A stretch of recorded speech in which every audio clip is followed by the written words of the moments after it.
بھارت آج کشمیریوں کے ہر شعبہ زندگی پر حملہ آور ہو چکا ہے۔ کشمیریوں کی جائز آواز کو کچلنے کے لیے مودی سرکار معاشی دہشت گردی کا سہارا بھی لے رہی ہے تاکہ انہیں اقتصادی طور پر مفلوج کر کے بھارت کی غلامی پر آمادہ کیا جا سکے۔ سری نگر جموں ہائی وے پر پھلوں سے لدے ٹرکوں کو نقل و حمل کی اجازت نہ دے کر مودی حکومت نے کشمیری تاجروں کو بھاری نقصان سے دوچار کر دیا ہے۔ مقبوضہ علاقے کی مشہور سوپور فروٹ منڈی کو صرف رواں ماہ کے اندر قابض انتظامیہ کے اس استبدادی ہتھ کنڈے کے سبب 5 ارب کا نقصان ہو چکا ہے۔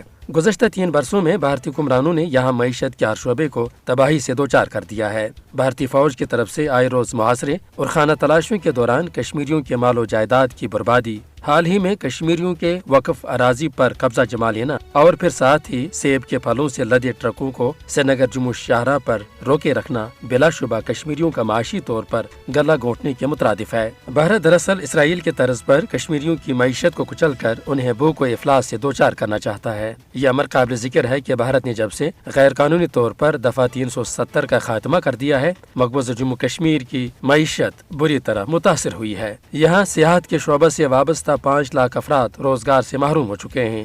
گزشتہ 2 برسوں کے دوران من گھڑت الزامات کے تحت درجنوں کشمیریوں کو سرکاری ملازمتوں سے بھی فارغ کر دیا گیا۔ کشمیری نوجوانوں کو اپنے روزگار سے محروم کرنا اور انہیں معاشی طور پر زیر دست بنانے کی پالیسی دراصل مودی سرکار کے نوآبادیاتی منصوبے کا حصہ ہے۔ اس طرح بھارت کا جنونی ٹولہ آج ہر لحاظ سے کشمیریوں کو سیاسی، آئینی، ثقافتی اور اقتصادی طور پر بے اختیار بنانے کے لیے استعماری پالیسیوں کو مسلسل نافذ کر رہا ہے۔ اقوام عالم کو قابض بھارتی فوج کے ہاتھوں محصور کشمیریوں کے خلاف مودی سرکار کے ناروا اقدامات کا نوٹس لینا چاہیے۔